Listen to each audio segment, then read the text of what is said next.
삶의 기적을 일으키는 30분 예배를 시작하도록 하겠습니다. 하나님께서 오늘 우리에게 주신 말씀은 사도행전 14장 23절에서 28절까지 말씀입니다. 이 말씀 제가 봉독하도록 하겠습니다. 각 교회에서 장로들을 택하여 금식 기도하며 그들이 믿는 주께 그들을 위탁하고 비시디아 가운데로 지나서 밤빌리아에 이르러 말씀을 버가에서 전하고 아탈리아로 내려가서 거기서 배 타고 안디옥에 이르니 이곳은 두 사도가 이른 그 일을 위하여 전에 하나님의 은혜에 부탁하던 곳이라. 그들이 이르러 교회를 모아 하나님이 함께 행하신 모든 일과 이방인들에게 믿음의 문을 여신 것을 보고하고 제자들과 함께 오래 있으니라. 아멘. 오늘도 이 시간 하나님께서 우리에게 주신 말씀을 듣기 전에 잠시 기도하는 시간 갖도록 하겠습니다. 하나님 아버지, 오늘도 저희들을 사랑하셔서 온 세상을 다스리시는 그 하나님, 저희를 친히 만나주시고 저희에게 친히 말씀하여 주시니 감사합니다. 하나님 아버지, 오늘도 하나님이 주시는 말씀을 통해서 연약하고 어리석고 미련한 저희를 사랑하시는 하나님의 그 놀라우신 사랑을 다시 한번 기억하게 하시고 그렇게 저희를 사랑하시는 하나님을 믿음으로 담대하게 세상을 살아가는 저희가 될 수 있도록 은혜 베풀어 주옵소서. 예수님의 이름으로 감사하며 기도드리옵나이다. 아멘.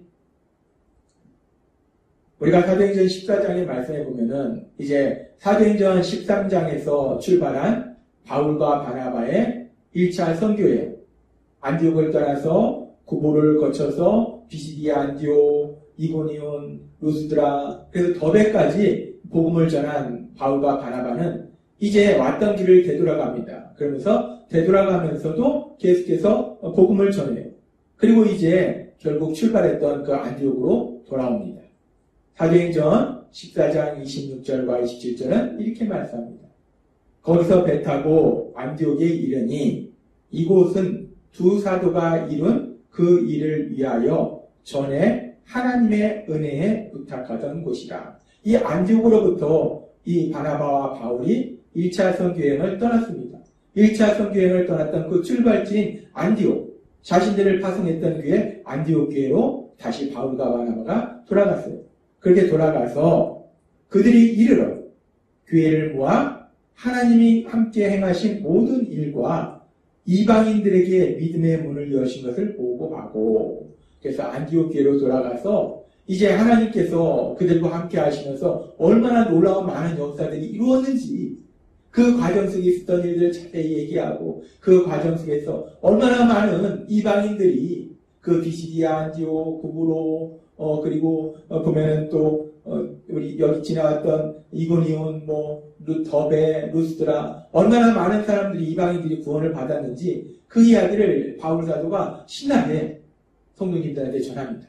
그리고 그 하나님이 행하신 그 은혜에 대해서 함께 감사하는 그런 시간을 가졌을 거예요.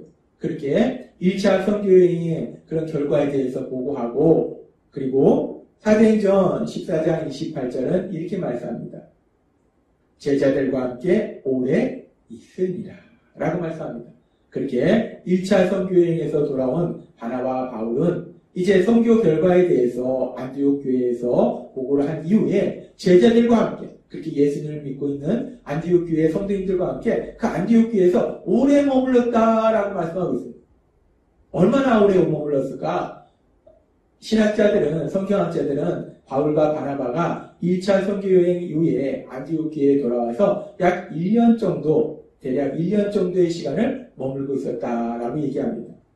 이 바울의 1차 전도여행이 47년에서 49년의 사이에 약 2년간 진행되었고, 이렇게 2년간 선교여행을 마친 바울이 49년 초쯤에 안디옥 교회로 돌아와서 49년 말에 다시 2차 선교여행을 떠나는 것으로 성경학자들은 기록하고 있습니다.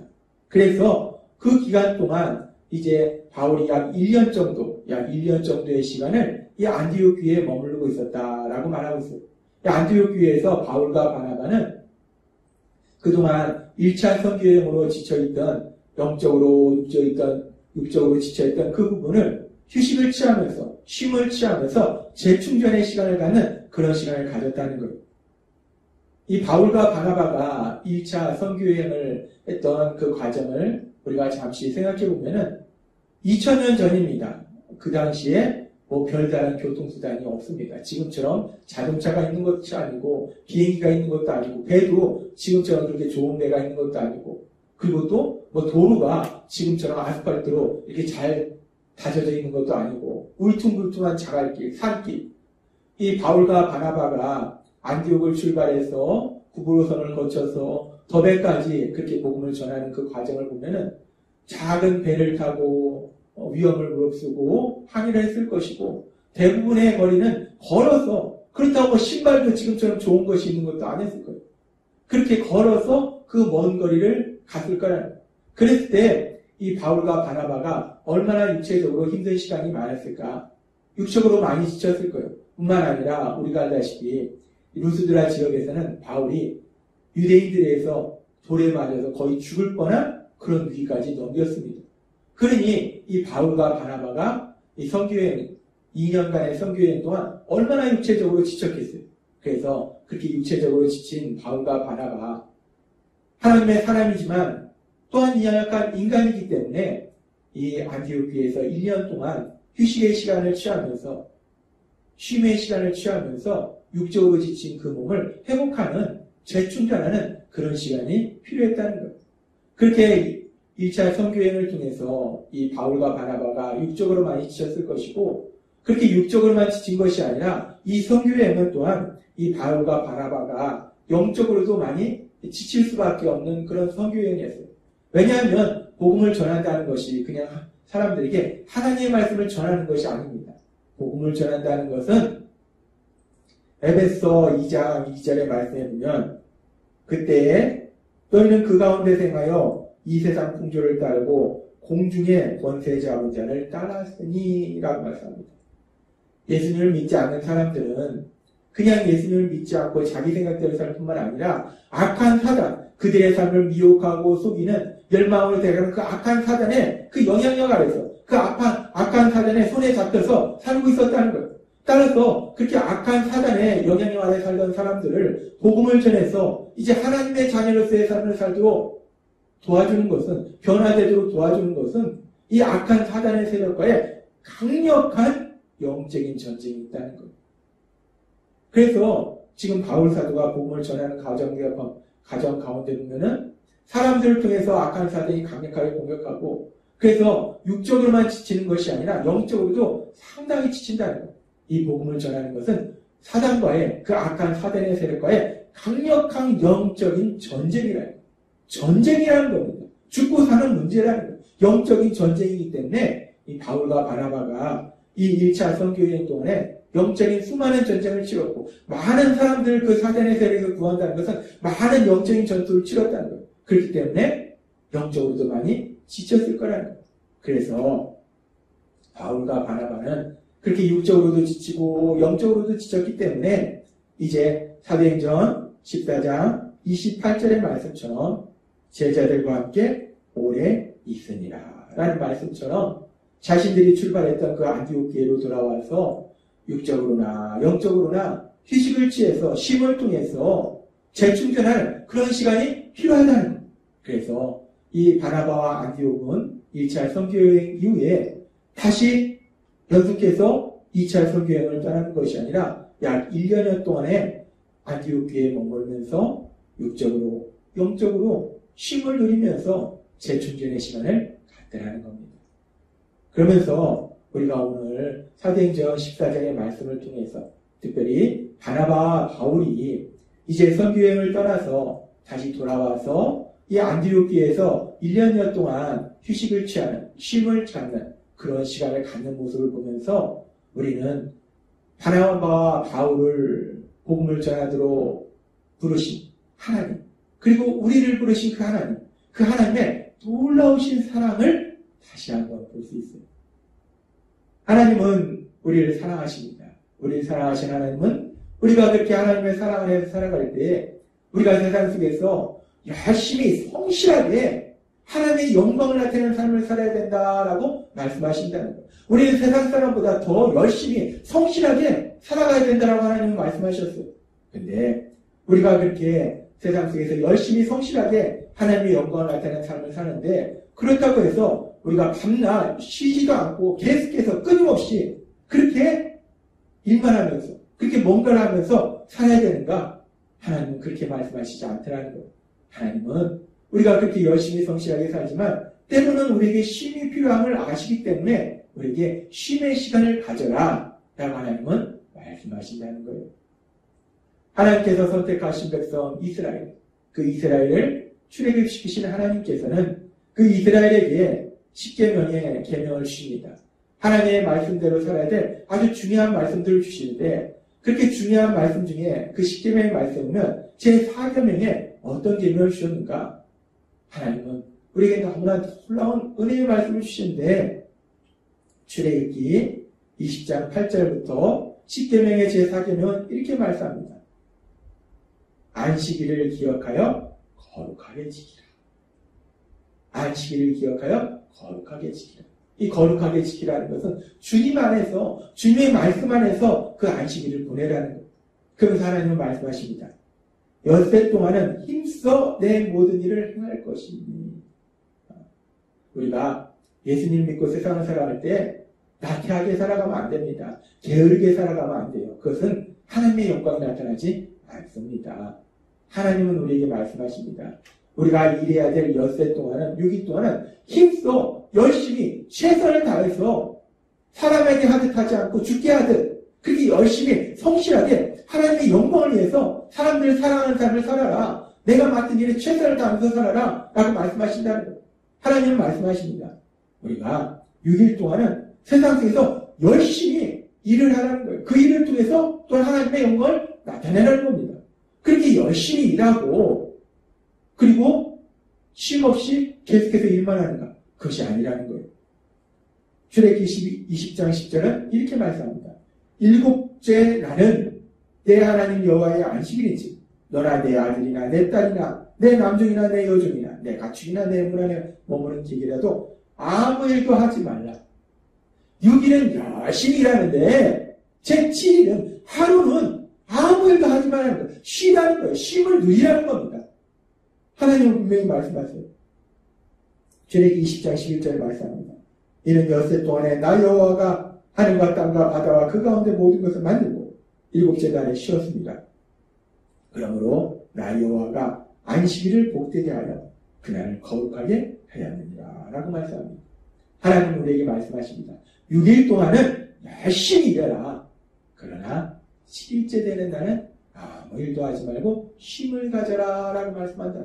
하나님이 만약에 너희가 7일 동안 열심히 일하고 또 7일 동안 열심히 일하고 끊임없이 열심히 일해라 라고 했으면 우리는 못 살았을 것입니다. 근데 하나님은 말씀하세요. 6일 동안은 열심히 일하는데 게으르고 나태하게 일하는 것이 아니라 열심히 성실하게 최선을 다해서 하나님의 도우심으로 일을 하는데 7일에는 아무 일도 하지 말라는 거예요. 쉬라는 겁니다. 쉼을 누리라는 거예요. 근데 그 쉼이라는 것이 단순히 그냥 누워서 빈둥거리는 것이 아니라 하나님의 말씀 안에서 참된 쉼을 누려라 라고 하나님은 말씀하시더라는 거예요. 그래서 우리가 오늘 읽은 사도행전 14장 28절의 말씀에도 제자들과 함께 오래 있으니라 라고 말씀한다. 바울과 바나바가 하나님의 일을, 복음을 전하는 일을 2년 동안 열심히 하고 이제 돌아와서 이제 1년 동안은 안디옥교에 머물면서 육적으로 영적으로 지쳤던 그 모든 것들을 재충전하는 그런 시간을 갖는다는 거예요. 쉼을 누려라 라고 하나님 말씀하신다는 거예요. 이 쉼을 누리는 것은 단순히 시간을 낭비하는 것이 아니라 주님 안에서 쉼을 누리는 것은 우리가 육적으로 영적으로 재충전하는 시간이라는 거예요. 그렇게 우리가 재충전해서 새롭게 힘을 얻어서 더욱더 힘차게 나아가게 할 시간이 필요하다는 거예요. 왜냐하면 우리는 연약한 인간이라는 거예요. 그리고 하나님은 우리를 아신다는 거예요. 하나님은 우리가 연약한 걸 아세요. 우리가 계속해서 뭔가를 계속해서 끊임없이 열심히 일할 수 있는 존재가 아니라 우리에게 힘이 필요한 연약한 존재임을 하나님은 아시기 때문에 하나님은 우리에게 말씀하신다는 거예요. 우리가 열심히 세상 속에서 하나님의 영광을 나타내는 일을 하지만 때로는 쉼을 누리는 시간도 필요하다는 거예요. 쉼을 통해서 영적으로 육적으로 재충전하는 시간이 필요하다라고 말씀하신다는 거예요. 우리를 사랑하신 하나님은 그렇게 우리에게 쉼의 시간을 허락하신다는 겁니다. 휴식의 시간을 허락하신다는 겁니다. 우리가 일주일 동안 세상에서 하나님의 영광을 나타내기 위해서 열심히 일하고 주일에는 우리가 함께 모여서 우리를 사랑하신 그 하나님의 말씀 안에서 참된 쉼을 누리시는 여러분이 되시기를 바랍니다. 또한 우리가 하루를 열심히 살아가기 위해서 삶의 기적을 일으키는 30분 예배를 통해서 쉼을 누리고 그 쉼을 통해서 영적으로 육적으로 충전해서 하루를 열심히 살아가시는 여러분이 되시기를 바랍니다. 또한 우리가 세상에서 하나님의 영광을 위해서 열심히 일하고 때로는 사랑하는 가족과 함께 하나님이 만드신 이 아름다운 자연 속에서 하나님이 만드신 그 자연을 마음껏 누리는 쉼의 시간을 가지시는 여러분이 되시기를 바랍니다. 하나님은 오늘 우리에게 말씀하십니다. 우리를 사랑하시는 하나님, 우리를 사랑하시는 하나님은 우리의 연약함을 아시기 때문에 우리가 계속해서 열심히 살아가라 라고 말씀하시지 않고 우리가 6일은 열심히 일하고 그래서 하나님의 영광을 드리고 또 하루는 쉼을 누리고 그렇게 우리의 삶 속에서 때로는 열심히 일할 때도 있고 또 때로는 쉼을 누리는 시간을 가져라 라고 말씀하신다는 것. 그렇게 주님 안에서 쉼을 누림을 위해서 영적으로 육적으로 재충전해서 다시금 힘을 내서 힘차게 세상을 살아가며 하나님의 크신 영광을 나타내시는 여러분이 되시기를 주님의 이름으로 축원합니다. 기도하겠습니다. 하나님 아버지 감사합니다. 오늘도 주신 말씀처럼 우리를 사랑하시는 하나님, 우리의 연약함을 아시기 때문에 우리가 6일 동안 열심히 일하지만 또 하루는 주님 안에서 쉼을 누리라 말씀하시는 하나님, 그렇게 쉼을 통해서 영적으로 육적으로 재충전해서 더욱더 힘차게 하나님의 영광을 나타내는 저희 모두가 될 수 있도록 은혜 베풀어 주옵소서. 예수님의 이름으로 감사하며 기도드립니다. 아멘. 이 시간도 하나님께서 우리에게 주신 말씀을 묵상하면서 조용히 기도하는 시간 갖도록 하겠습니다.